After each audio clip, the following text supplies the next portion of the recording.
Lucas 10, 35.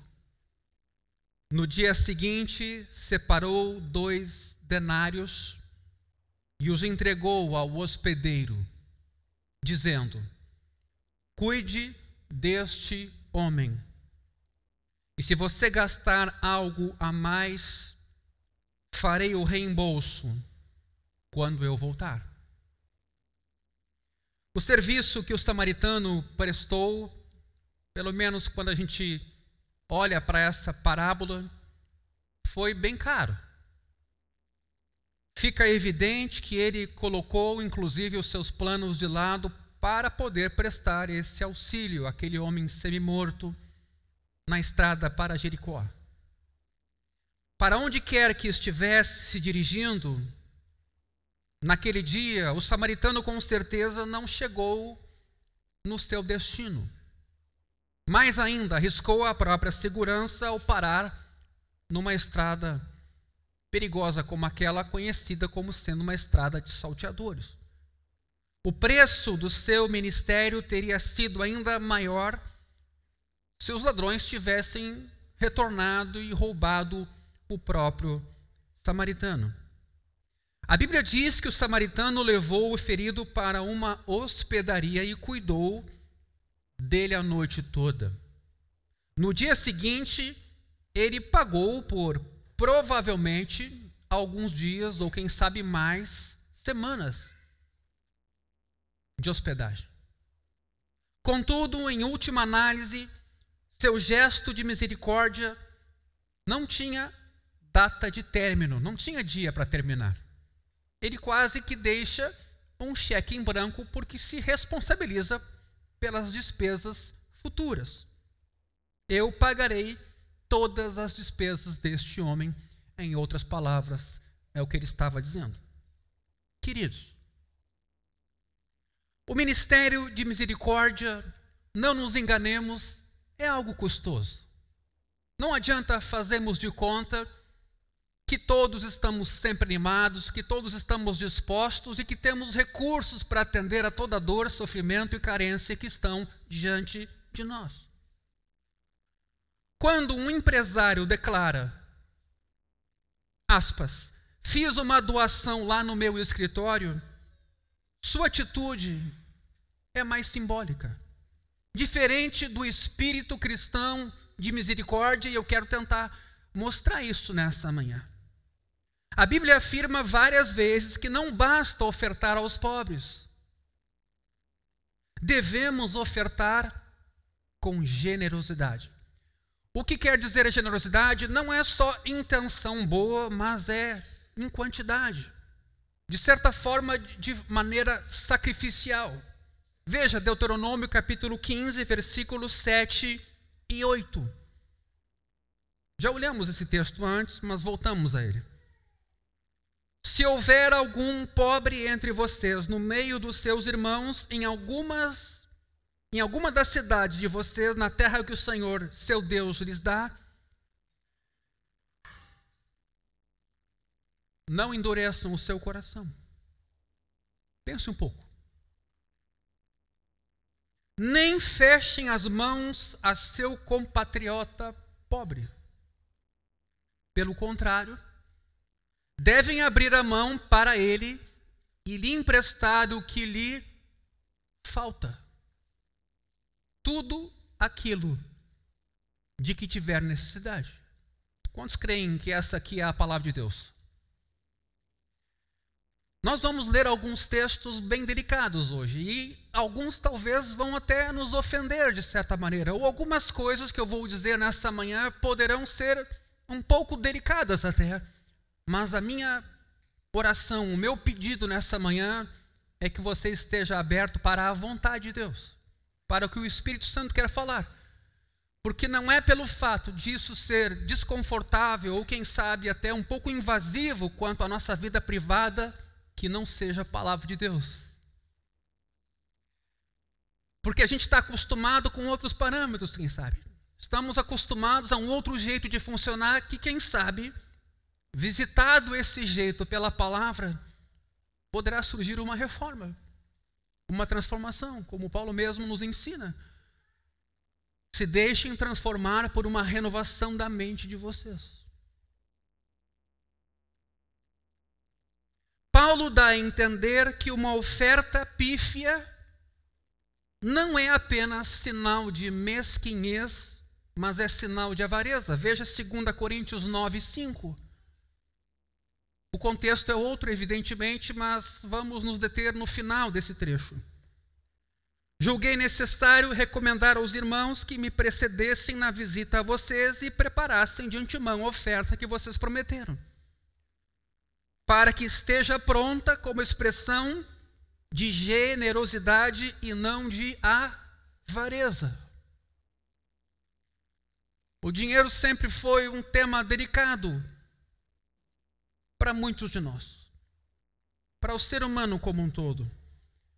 E às vezes a nossa pouca generosidade é um indicativo de avareza. Isso não tem a ver com ter muito dinheiro ou pouco, tem a ver com as nossas ambições. Deus exige mais do que um desembolso significativo de nossos recursos materiais para socorrer os necessitados. Deus quer que entreguemos o coração e a mente.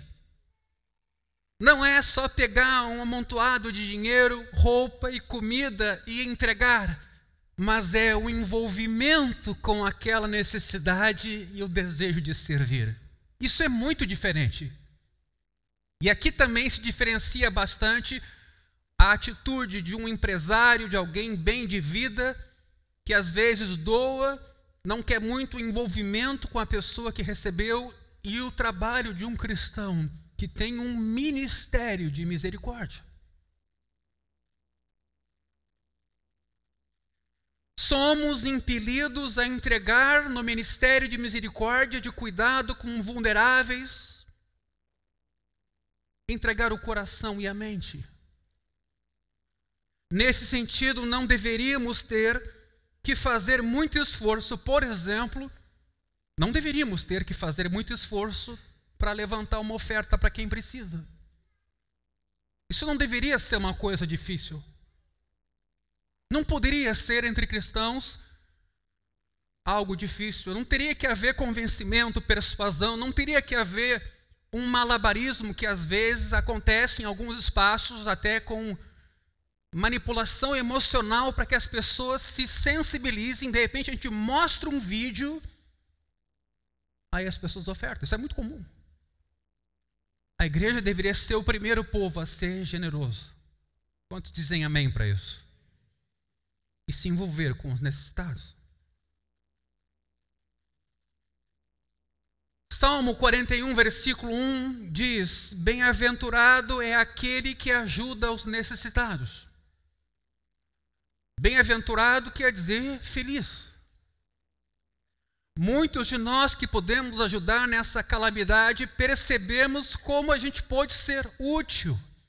Percebemos como é legal trazer alegria, conforto, abrigo, alimento, água para uma família que não tem essas coisas. Eu sei que os irmãos que foram muito mais abençoados do que os que receberam ajuda. Isso é impactante. Sobre esse texto, um comentarista do Antigo Testamento, Derek Kidner, disse assim: a palavra ajuda aqui em Salmos é notável, porque descreve a sabedoria prática do homem de negócios e assim implica pensar com cuidado na situação do necessitado, em vez de ajudar de modo superficial. Eu tenho dito aqui algumas vezes, diáconos não cuidam de coisas, cuidam de pessoas, e os objetos, os recursos são apenas meios, mas a gente tem que estar com o olhar na pessoa. Parece a mesma coisa, mas não é. A gente podia ter diáconos aqui para serem tipo zeladores do prédio, diáconos, sei lá, que vão lidar com estoque, que vão lidar com outras áreas importantes da igreja, mas a gente nunca pode esquecer que no fim de tudo isso, evidentemente está Jesus, mas Ele nos convida a amá-lo, servindo as pessoas. Servindo as pessoas. Devemos analisar a situação do pobre, do vulnerável e descobrir, sim, maneiras de ajudá-lo a ser independente e autônomo. A proposta da misericórdia cristã não é paternalismo. A proposta da igreja e do ministério de misericórdia é também ajudar esse com dificuldades a ter autonomia. Isso é verdade.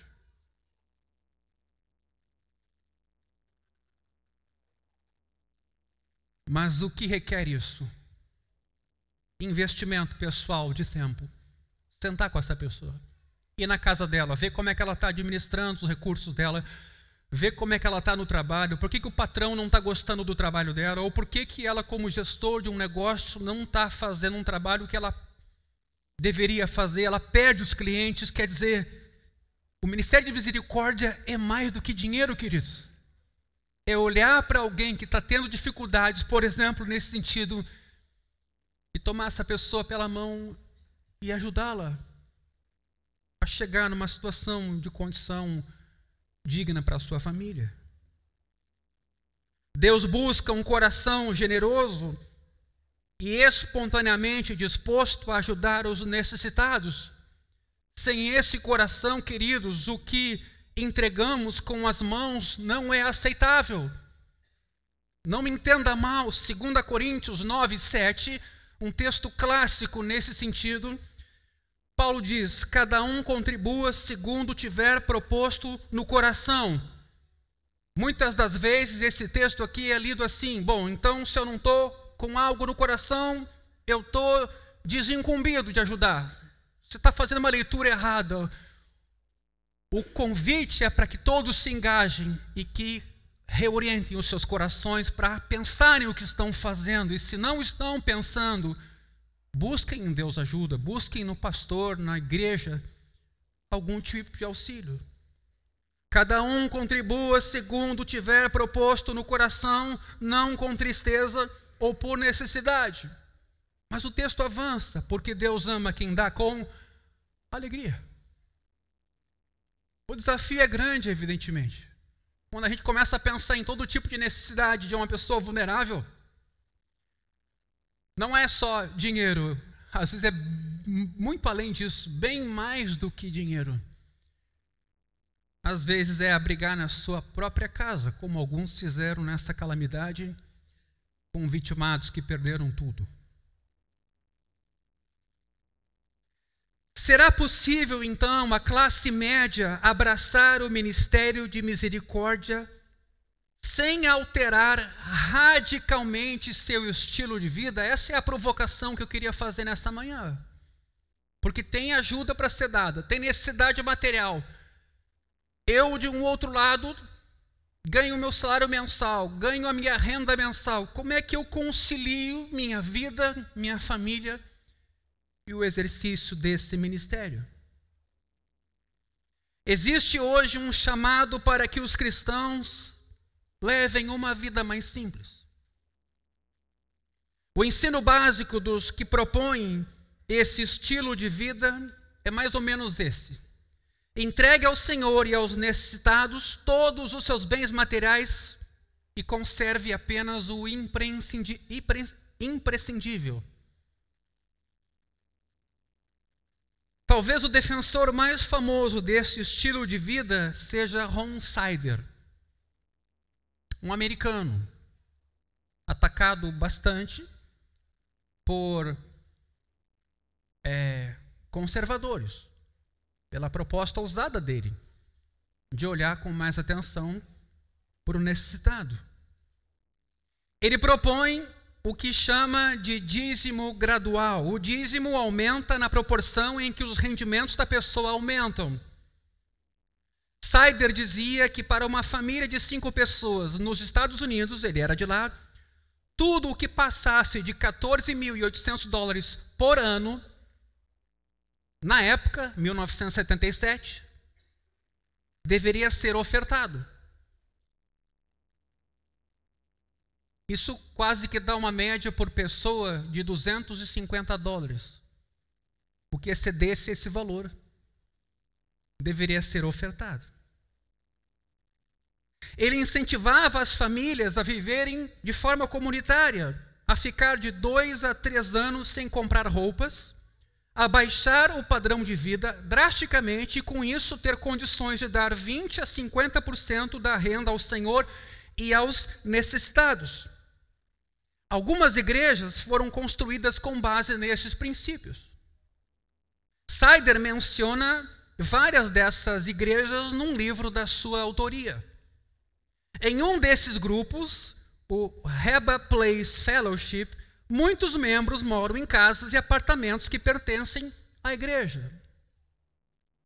Os carros são compartilhados, a comida é adquirida de forma cooperada.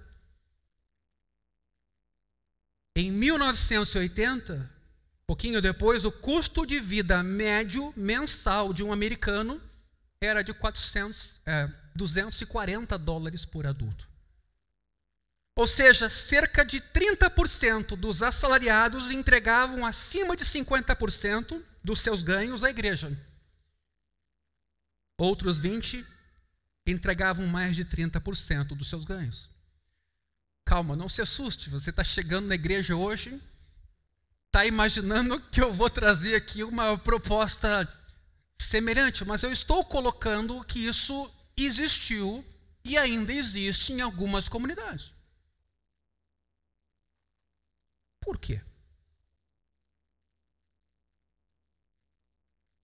Se alguém disser que o ensino de vida simples, que é um termo que foi cunhado de fato para um modelo de vida cristã, se alguém disser que esse ensino é um modismo, vou te alertar, não é. Talvez o seu adepto mais famoso seja John Wesley. Quando John Wesley morreu, tudo que deixou foi um casaco e 2 colheres de chá de prata. Não sei se vocês conseguiram me ouvir. No falecimento do John Wesley, o seu legado foi um casaco e 2 colheres de chá de prata. Apesar de, no final da vida, ele ganhar 1.400 libras anuais com a venda de sermões e livros. Isso aconteceu porque Wesley não gastava mais de 30 libras por ano para viver, mesmo quando a sua renda aumentou 40 vezes. Wesley disse: se eu deixar para trás 10 libras, você e o mundo inteiro darão testemunho de que vivi e morri como ladrão e salteador.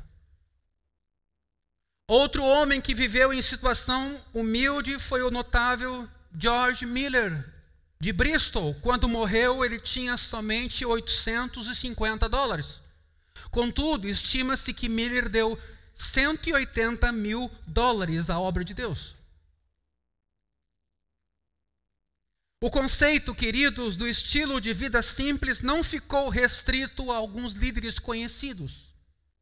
Ao contrário, era ensino comum nas igrejas evangélicas nos séculos 18 e 19. Eu acho que eles, se vivessem no nosso tempo, eu não tenho aqui um adjetivo, um advérbio, para mencionar o que eles diriam do que nós, igreja, fizemos.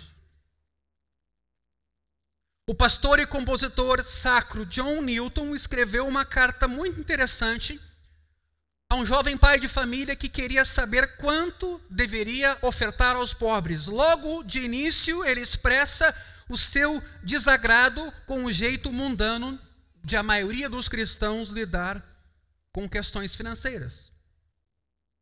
Ele escreve assim: geralmente, em primeiro lugar, tomamos providências para nos abastecermos o máximo possível de bens de primeira necessidade, de comodidades e de não poucos refinamentos da vida.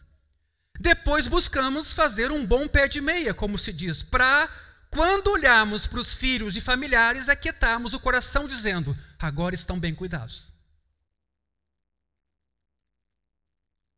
Depois de conseguirmos tudo isso e um pouco mais, talvez nos contentemos, por amor a Cristo, em ofertar aos pobres uma parte insignificante do que nos sobra. Ora, será que nesse aspecto fazemos mais do que os outros não cristãos? Multidões de pessoas que nunca ouviram do amor de Cristo fazem isso bem ou melhor. A segunda diretriz de Newton desencoraja o cristão a receber ou a entreter amigos que não sejam pobres. De novo, estamos aqui fazendo uma recuperação histórica. Diga-lhes que você os ama, Newton afirma, mas explique que não pode recebê-los, nem mesmo por uma noite. Por quê? Ele cita Lucas 14, 12 a 14. Podemos, inclusive, ler esse texto. Depois, Jesus disse ao que o havia convidado: quando você der um jantar ou uma ceia, nem os vizinhos ricos, nem os seus irmãos, nem os seus parentes, nem os seus vizinhos ricos, para não acontecer que eles retribuam o convite e você seja recompensado. Pelo contrário, ao dar um banquete, convide os pobres. O que ele está sugerindo, então? Que os cristãos não deveriam receber nas suas casas, a não ser pessoas pobres.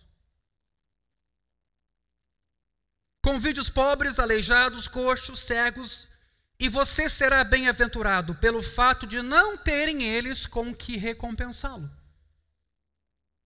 A sua recompensa você receberá na ressurreição dos justos. Só é importante aqui a gente diferenciar Newton, a interpretação dele, e Jesus e a sua palavra. Quem está falando aqui agora é Jesus. Newton acreditava que a Bíblia nos manda alimentar e hospedar os estrangeiros e os pobres em nossa própria casa. Mas parece mais moderado na sua conclusão. Ele diz: não acho errado até receber amigos em casa. Mas se essas palavras, essas de Lucas 14, não nos ensinam que em alguns aspectos precisamos dar preferência aos menos favorecidos, então não sei o que a Bíblia está dizendo. Resumindo, Newton admoesta os cristãos a pegarem o dinheiro que gastariam para receber e entreter amigos e usá-lo no ministério de suas famílias com os pobres. Devemos ainda observar que quando Newton insistia em um estilo de vida simples, ele não supunha que uma boa quantia dos nossos rendimentos fosse colocada na poupança. Escreveu ele, por fim. Talvez alguém pergunte: então você não se importa com a esposa e os filhos, que eles fiquem desprovidos? Muito ao contrário. Eu gostaria que você cuidasse disso muito bem. E atenção, as Escrituras nos apresentam um caminho mais excelente para cuidar da sua família. Se tivesse algum dinheiro sobrando, você não me faria o empréstimo? Ele pergunta. Se eu garantisse que pagaria na data combinada? Provérbios 19, 17 diz: quem se compadece do pobre empresta ao Senhor, e este lhe retribuirá o seu benefício. Aí vem a resposta dele. O que você acha desse texto? Ele é ou não é a palavra de Deus? Ouso apostar em nossa amizade tudo o que tenho, ele escreve. Se você agir conforme essa máxima, em espírito de oração e fé, e tendo em vista a glória de Deus, você jamais ficará decepcionado, nem a sua família desprovida. Não sei se todos entenderam aqui a proposta de Newton. Quando a gente se preocupa em fazer uma provisão para nossa casa, para nossos filhos, pensando no futuro. Ele não é contra essa provisão, mas a melhor provisão que você pode fazer é confiar em Deus, emprestar ao pobre, e ao emprestar ao pobre, neste caso, ao doar ao pobre, você acaba tendo um sócio na sua renda, Deus. Finalizando esse recorte histórico, John Newton aconselhou então o jovem pai de família, primeiro, a escolher um padrão de vida que exigisse o mínimo possível de coisas materiais. É o que eu às vezes falo para muitos irmãos. Viva com uma vida leve, custos fixos reduzidos. Segundo, pegue o dinheiro destinado ao entretenimento e use ele no ministério da família para com os pobres. Em terceiro, faça da generosidade aos pobres uma prioridade, acima da poupança e da aposentadoria. Existe indicação de que os conceitos de Newton não eram incomuns aos ministros da época, e quem aí interpreta esse dado é o Timothy Keller. A gente vive numa outra realidade.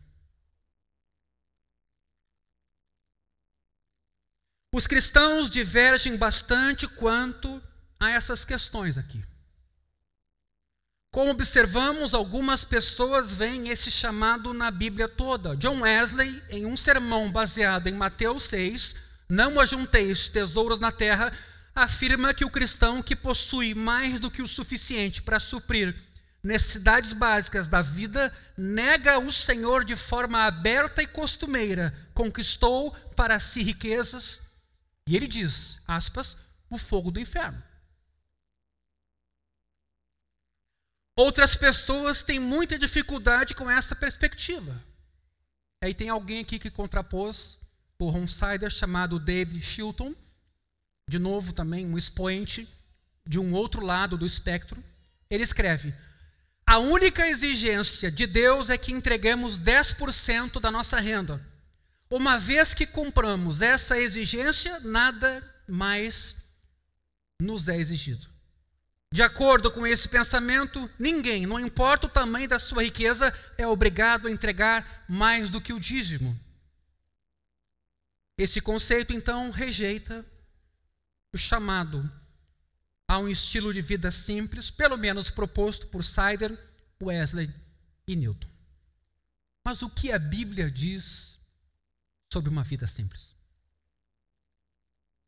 Não faltam ao cristão versículos bíblicos incentivando um estilo de vida moderado. Hebreus capítulo 13, versículo 5. Que a vida de vocês seja isenta de avareza. Contentem-se com as coisas que vocês têm. Porque Deus disse, de maneira alguma deixarei você, nunca jamais o abandonarei. Meus irmãos, aqui existe um desafio claríssimo diante de nós. O Deus, dinheiro, Mamon, como é chamado no livro de Mateus, faz esse antagonismo com o Deus verdadeiro, Criador e Redentor, que é o nosso Deus. Não adianta no culto a gente confessar que Deus é tudo para nós, quando o dinheiro, as posses, as propriedades, o nome e o poder são os que nos definem, os que nos moldam, os que ditam nossa agenda. Nós precisamos fazer uma autocrítica a respeito disso.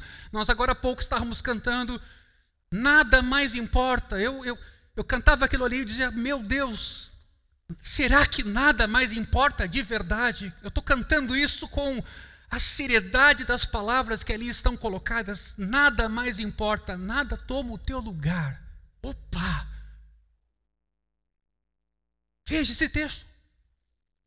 Que a vida de vocês seja isenta de avareza, contentem-se, quer dizer contentamento com as coisas que vocês têm. E aí a gente começa a pensar na murmuração, na cobiça, na comparação com os outros, como a gente tem parâmetros não cristãos e moldam a nossa maneira de ser e funcionar.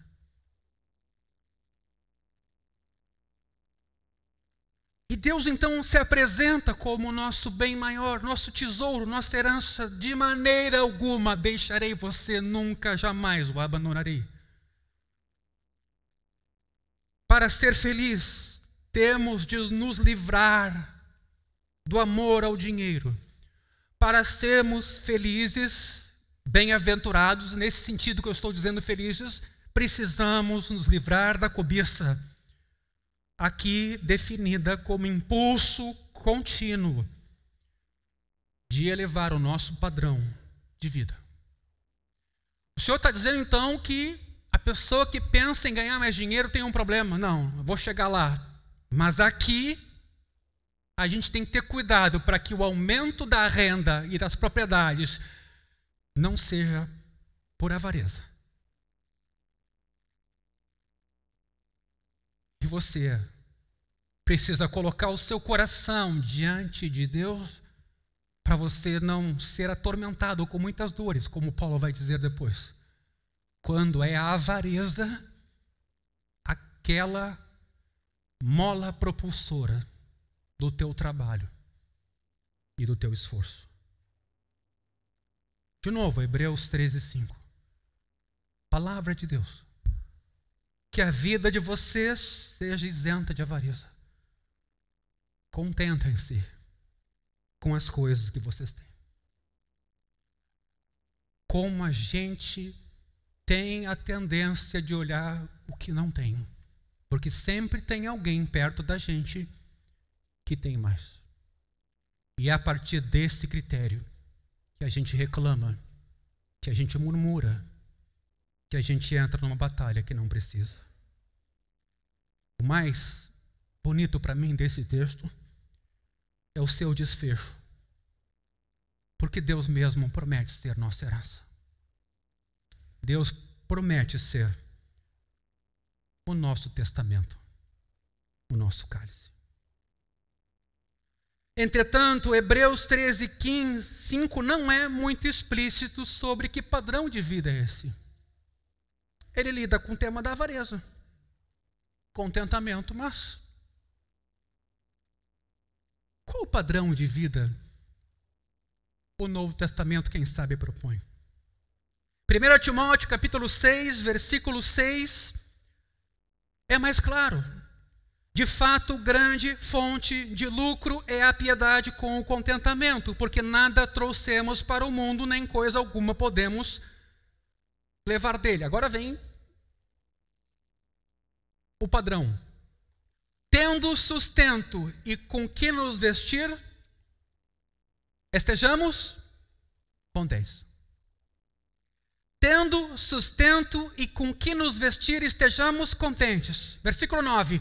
Mas os que querem ficar ricos caem em tentação, em armadilhas e em muitos desejos insensatos e nocivos que levam as pessoas a se afundar na ruína e na perdição.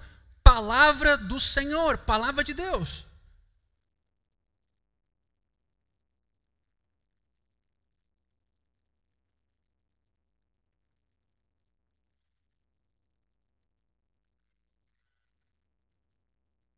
Para alguns comentaristas, a melhor tradução aqui, inclusive, seria alimento e abrigo. Sustento e ter com que se vestir, alimento e abrigo. Aqui Paulo está dizendo que precisamos de um estilo, de um padrão de vida suficiente para manter nossa saúde. Tendo isso, podemos ficar satisfeitos. Esses textos guiavam John Newton quando ele desafiava os cristãos. 1. A estabelecer um padrão de vida decente. Alimento e roupa. 2. Não investir pesado em poupança e aposentadoria, porque nada podemos levar deste mundo. Deus é nossa aposentadoria, dizia ele. Nunca te deixarei. Jamais te desampararei. Os 2 versículos dizem que devemos nos contentar, Verbo que significa sentir satisfação genuína. Não é porque alguém está dizendo. É que você mesmo é convidado a desfrutar de Deus como teu tesouro.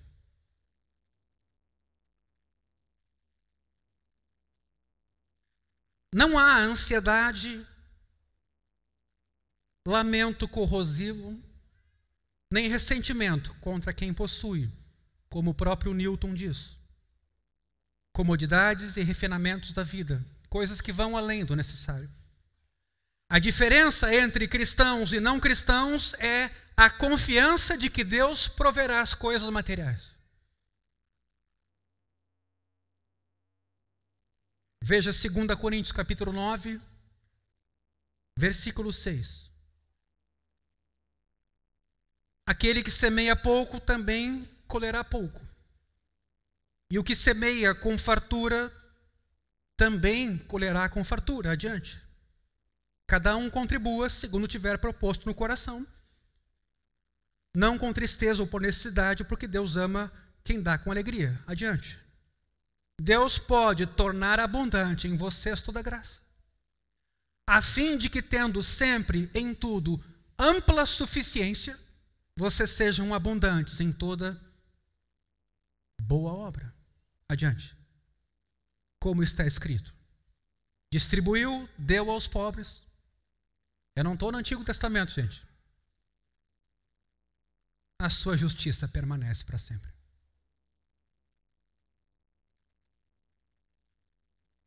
É mais fácil a gente adotar uma ideologia política que nos sirva, ou à direita ou à esquerda. O difícil é encarar a palavra de Deus. O difícil é você ouvir que tem deuses que te seduzem,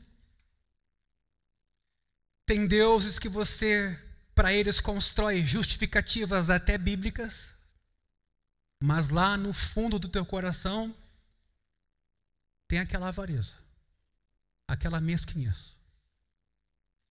Você não está disposto a tocar nesse assunto, você não está disposto a conversar sobre esse assunto, você já tem isso como uma coisa resolvida.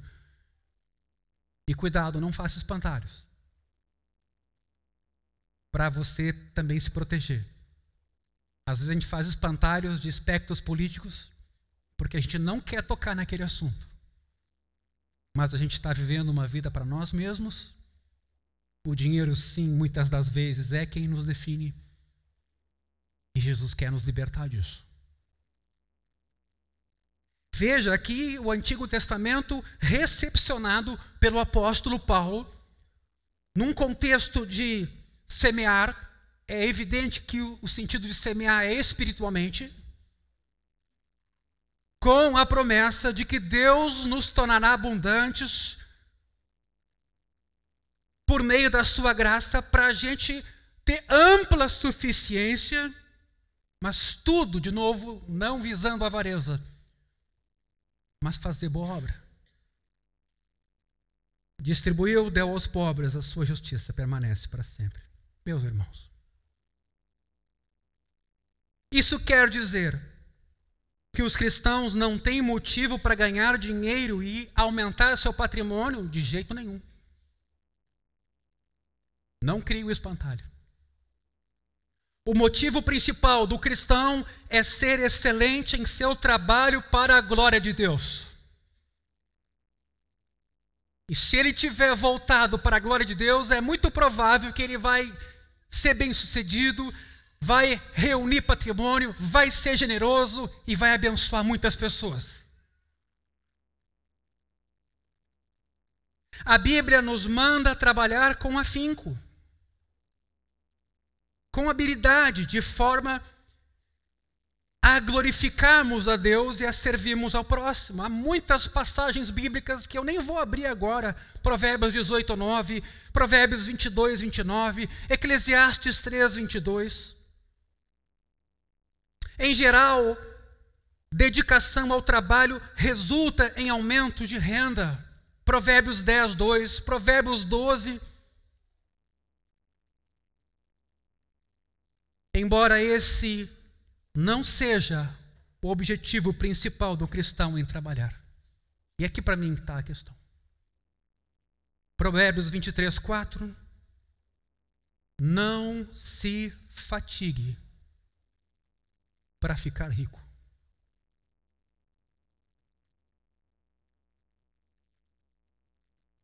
Colossenses 3, 22.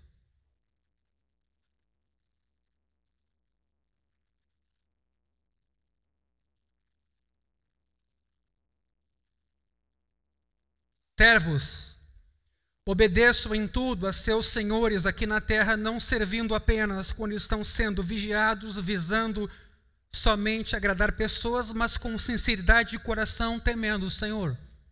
O trabalho é um lugar de Deus na nossa vida. Tudo o que fizerem, façam de todo o coração, como para o Senhor e não para pessoas, sabendo que receberão do Senhor a recompensa da herança. É a Cristo, o Senhor, que vocês estão servindo. E quem fizer injustiça, receberá em troca a injustiça feita. E nisto, ninguém será tratado com parcialidade.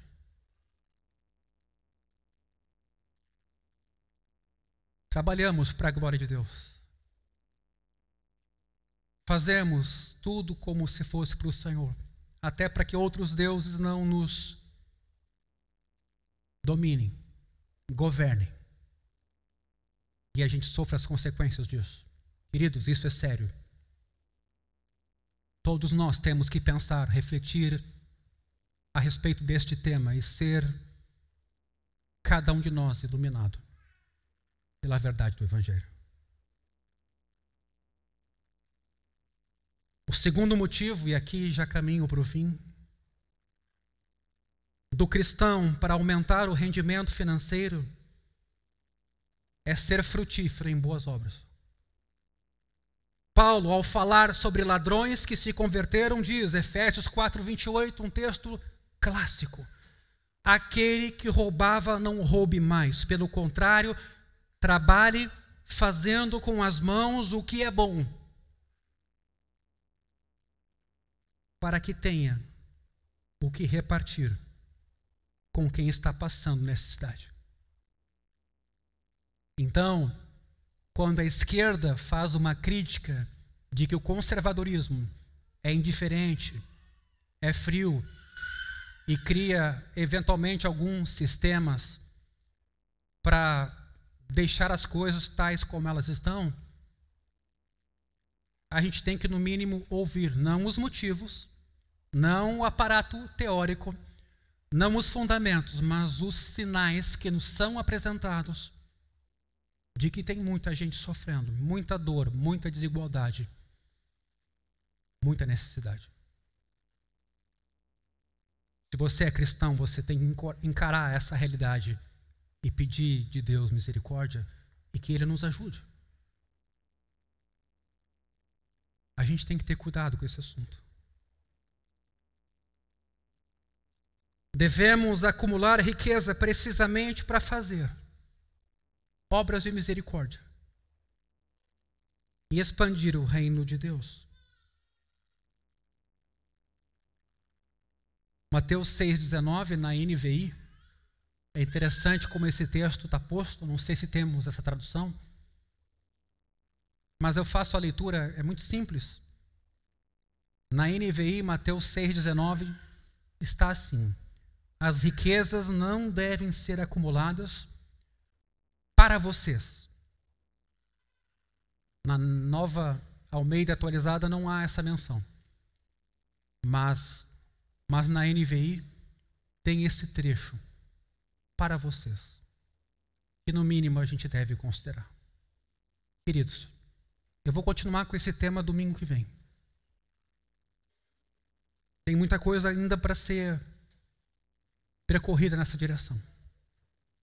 A minha oração nessa manhã é que a gente consiga olhar por Evangelho como sendo o motivo, como sendo a razão, como sendo a base para tudo aquilo que a gente confessa, pratica e da maneira como vive. É muito comum a gente ouvir essa frase: cristãos no culto, ateus na vida. Cristãos que cantam qualquer coisa que diante delas for colocada, mas que na vida agem como ateus, sem confiança em Deus. Diante da calamidade, medo, desespero. E não precisa ser coisa grande, coisas pequenas, mas a pessoa sempre foi tão protegida que no mínimo risco, na mínima possibilidade de alguma coisa da vida dela ser tocada, o desespero aconteceu. A implosão. Então, nessa manhã, diante das palavras, tanto do Antigo Testamento, do Novo Testamento, e domingo que vem a gente vai seguir, peçamos a Deus que Ele nos ajude, como mordomos dos dons que Ele nos dá para servir. Peçamos a Deus que Ele nos ilumine. Senhor, nessa manhã, essa é a Tua palavra, essa é a Tua vontade, essa é a Tua planta para nós, nesse mundo. Nos ajuda, como Teus filhos, a caminhar na Tua palavra. Examina o nosso coração e prova.